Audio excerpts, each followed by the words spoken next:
क्या छत्तीसगढ़ के पिछली सरकार में आबकारी मंत्री शराब कारोबारी अनवर ढेबर थे? करते हैं इस सवाल पर बात। अगर सुनना चाहते हैं तो यहाँ रुक सकते हैं आप। नमस्ते, मैं विवान हूँ। आप सभी डेली स्कूप देख रहे हैं।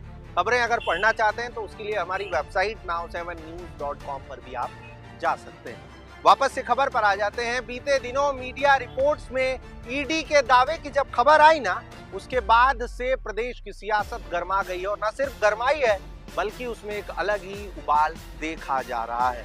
क्या है ये पूरा दावा, इस पर बात कर लेते हैं। दरअसल ईडी के अनुसार शराब कारोबारी अनवर ढेबर एक ऐसा पावरफुल व्यक्ति था जो उस समय के आईएएस अनिल टुटेजा के साथ मिलकर के प्रदेश भर में शराब सिंडिकेट चला रहा था।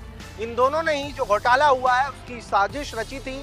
आरोप है कि यही सिंडिकेट जो है वो अवैध शराब की बिक्री कर मोटा कमीशन इस सिंडिकेट ने कमाया है। इन सब के साथ में फिलहाल इस पर बात कर लेते हैं कि आखिरकार ईडी ने क्या दावा किया। ईडी के अनुसार अनवर ढेबर वो ताकतवर व्यक्ति था जो उस समय के आईएएस अफसर अनिल टुटेजा के साथ मिलकर के पूरा सिंडिकेट चला रहा था। इन दोनों ने ही इस पूरे घोटाले की साजिश रची थी।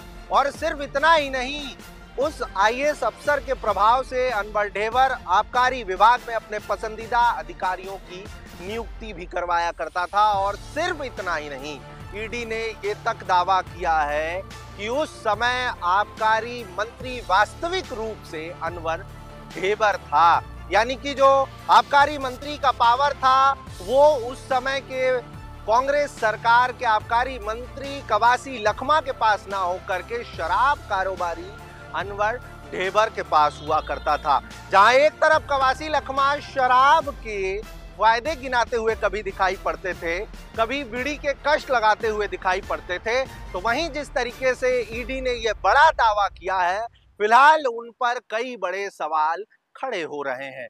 आगे ये पूरा मामला किस ओर मोड़ लेगा, ये देखने वाली बात होगी।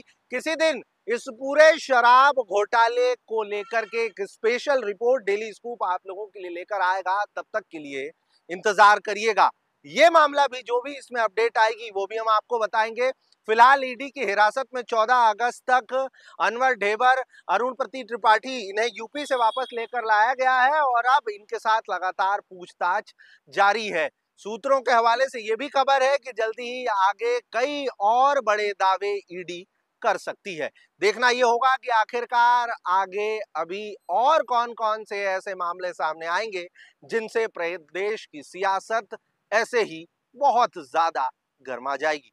फिलहाल डेली स्कूप के लिए आप सबका विवान और कैमरे के उस पार अंकित।